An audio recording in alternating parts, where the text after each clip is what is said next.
اللہ فرماتے ہیں کہ جو بنی اسرائیل تھے نا، بنی اسرائیل جن کو پہلے آسمانی کتاب دی گئی، ان سے ہم نے کچھ ایگریمنٹ کیے تھے، مگر وہ اس ایگریمنٹ میں پورے نہیں اترے. وہ ایگریمنٹ میں پڑھ کے سنا دیتا ہوں آپ کو، اس سے ہمیں اندازہ ہوگا کہ ہم اس ایگریمنٹ پہ پورے اتر رہے کہ نہیں اتر رہے. وَإِذْ أَخَذْنَا مِيثَاقَ بَنِي إِسْرَائِيلَ لَا تَعْبُدُونَ إِلَّا اللَّهَ وَبِالْوَالِدَيْنِ إِحْسَانًا وَذِي الْقُرْبَى وَالْيَتَامَى وَالْمَسَاكِينِ وَقُولُوا لِلنَّاسِ حُسْنًا وَأَقِيمُوا الصَّلَاةَ وَآتُوا الزَّكَاةَ. فرمایا ہم نے بنی اسرائیل سے سخت اور مضبوط معاہدہ لیا تھا. مضبوط معاہدہ ایسی بات پر کیا جاتا ہے جو احکام اللہ کی نظر میں بہت زیادہ اہم ہوں. وہ سخت اور مضبوط ایگریمنٹ کیا تھا؟ لا تعبدون الا اللہ، کہ عبادت صرف کس کی ہوگی؟ اللہ کی. آج مسلمانوں کا ایک بہت بڑا طبقہ عبادت میں پیغمبر کو اور اولیاء کو اللہ کے ساتھ شریک، بولو یار، کر چکا ہے. لوگ مجھے کہتے ہیں اس ٹاپک پر نہ بولا کریں آپ، کہ بھئی نبی کی بھی عبادت ہو رہی ہے، نبی سے بھی دعائیں مانگی جا رہی ہیں، نبی کو بھی حاجت روا مشکل کشا سمجھا جا رہا ہے. اس ٹاپک پر بات کرنے سے فرقواریت پھیلتی ہے. میں ان سے ایک بات کہتا ہوں کہ اگر ہم توحید ہی بیان کرنا چھوڑ دیں جو اسلام کی بنیاد ہے، تو ممبر پہ بیٹھنے کا.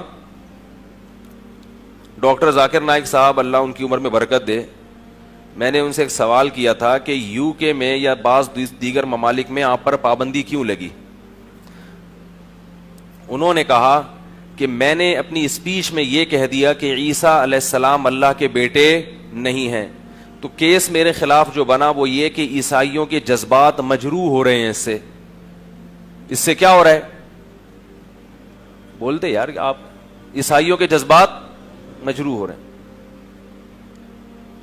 تو پھر وہ کہنے لگے کہ میں نے سوچا کہ اگر میں یہ بیسک بھی اسلام کی بیان نہیں کروں گا، یعنی یہ تو اسلام کی بیسک ہے نا کہ لم یلد ولم یولد، نہ اللہ نے کسی کو جنا نہ وہ کسی سے جنا گیا، اس کی کوئی اولاد نہیں ہے، وہ یکتا ہے. یہ تو پورا قرآن بیان کر رہا ہے. اگر میں یہ مسئلہ بھی قرآن کا بیان نہیں کر سکتا تو پابندی ہٹنے کا فائدہ کیا؟ یعنی پھر میں کیا جا کے بیان کروں گا؟ بھائی جب بھی آپ حق بات کریں گے تو ظاہر ہے کسی نہ کسی کو تو اس سے کچھ نہ کچھ تو تکلیف ہوگی نا، کسی نہ کسی کو. تو اس میں یہ دیکھا جاتا ہے کہ اس حق کی نوعیت کیا ہے. اگر یہ بہت اہم مسئلہ ہے تو بیان کرو، اہم مسئلہ نہیں ہے تو اسے کسی دوسرے وقت کے لیے رکھ دو. بھائی کیا خیال ہے؟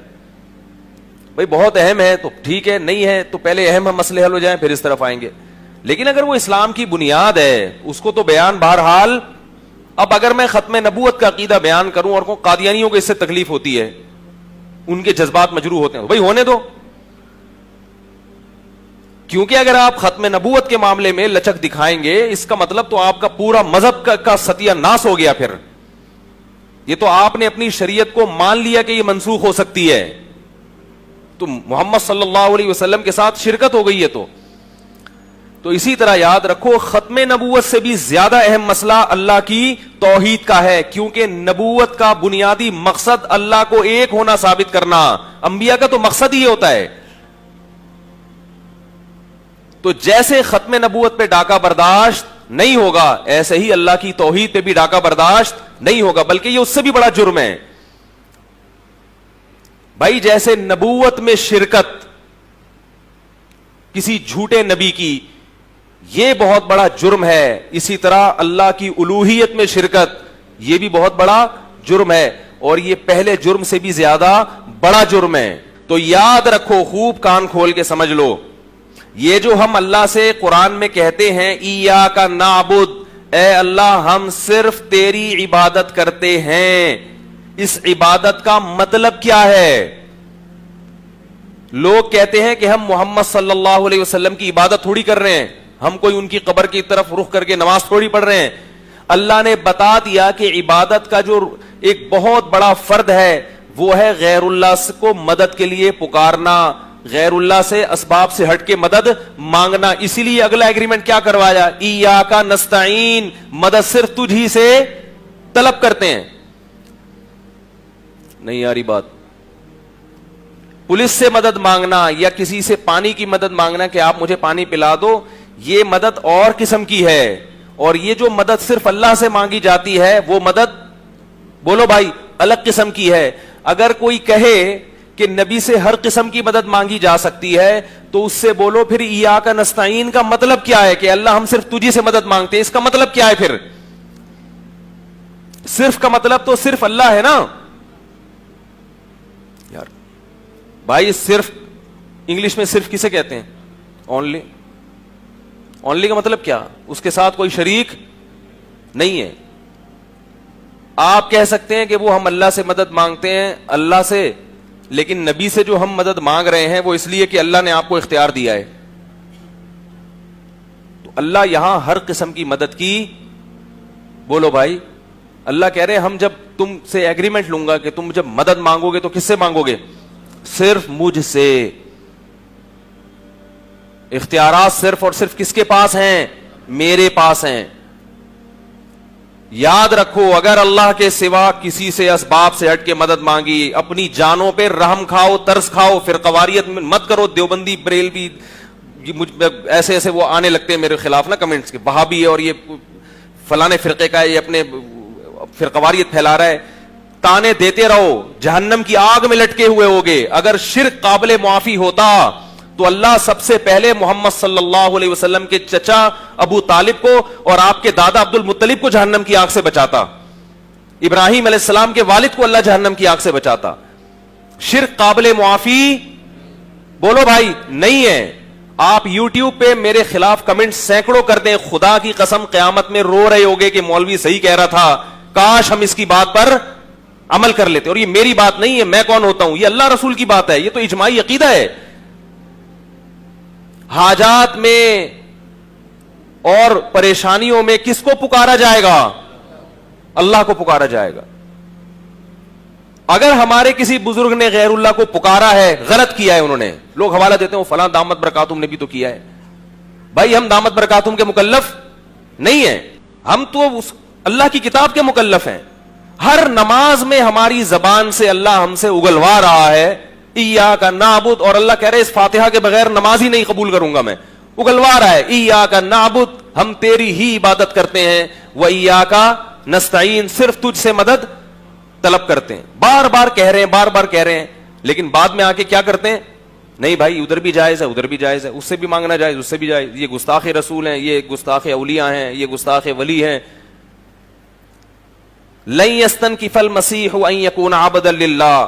عیسائیوں نے حضرت عیسیٰ کی جب حیثیت کو بڑھایا تو اللہ نے کیا کہا کہ تم عیسیٰ ابن مریم کو خوش کرنے کے لیے یہ کر رہے ہو. عیسیٰ ابن مریم کو خوش کرنے کے لیے تم نے ان کو اللہ کا بیٹا بنا دیا, جبکہ حقیقت میں عیسیٰ اس سے خوش نہیں ہو رہے. اللہ فرماتے ہیں عیسیٰ اس سے خوش ہوتے ہیں کہ ان کو اللہ کا بندہ کہا جائے, اللہ کا غلام کہا جائے, مختار کل مشکل کشا نہ سمجھا جائے. عیسیٰ تو اس سے خوش ہوں گے کیونکہ وہ اسی پیغام کو لے کر دنیا میں آئے ہیں. آپ صلی اللہ علیہ وسلم نے صاف لفظوں میں فرمایا لا تطرونی کما اطرت النصارى کما قال صلی اللہ علیہ وسلم, فرمایا میری حیثیت کو ایسے مت بڑھاؤ جیسے نصارہ نے عیسیٰ ابن مریم کی حیثیت کو بڑھا دیا. اس لیے یاد رکھو شرک شرک ہی ہوتا ہے, اس کے کوئی دو نام نہیں ہوتے. تو اللہ فرماتے ہیں ہم نے بنی اسرائیل سے ایگریمنٹ کیا تھا لا تعبدون الا اللہ, عبادت صرف کس کی ہوگی؟ ایک صاحب نے میرے خلاف کلپ بنایا, میں نے کہا نا یہ نہیں پکارنا, جائز نہیں ہے پکارنا, تو انہوں نے کلپ بنایا, عبادت کی درجنوں قسمیں بنا دی. ایک تو مسئلہ یہ ہے کہ علم دیکھو گل ویلے دی تے پھل موسم دا ہونا چاہیے, بات شارٹ ہو اور جامع ہو. جب میں کوئی بات کرتا ہوں تو یوٹیوب پہ جوابات آتے ہیں نا, 5 منٹ کی جواب ہوگا 18 منٹ کا, اور ٹو دا پوائنٹ بات نہیں ہوتی, اس میں گھمایا ہوا ہوتا ہے. بھائی جو بات ہے ٹو دا پوائنٹ, ایاک نعبد و ایاک نستعین, اللہ کہتے ہیں کہ ہم تجھی سے مدد مانگتے ہیں. اللہ نے ہمیں کہا نا, تو نبی سے مدد مانگنا اگر جائز ہے تو پھر اس آیت کا مطلب کیا ہے؟ بس یہ بتا دیں آپ یوٹیوب پہ. ہمیں نہیں آ رہی بات میرے خیال. کوئی بھی کمنٹس کرے میرے خلاف 100 دفعہ کریں, میں کوئی فرشتہ نہیں ہوں, لیکن اس میں یہ کہیں کہ مولوی صاحب نے یہ جو کہا ہے کہ ہم صرف اللہ سے مدد طلب کرتے ہیں, یعنی نہ نبی سے, نہ ولی سے, نہ فرشتے سے, تو یہ ہم اس کا یہ مطلب ہے, اتنا بتا دیں تو میں دیکھ لوں گا. بھائی یہ بات ہوگی نہیں. اور دائیں بائیں ایران توران فلان دامت برکاتم نے لکھا, فلاں ایک دفعہ حج پہ گئے تھے, انہوں نے کہہ دیا, فلانے نے یہ کر دیا, وہ پتہ نہیں کیا ایک ملغوبہ بنا کے نہ ہم سے پھر پڑھا جاتا ہے اور نہ ایسے کمنٹس, وہ آڈیو ایسی سنی جاتی ہے ہم سے. اتنا ٹائم تھوڑی ہے.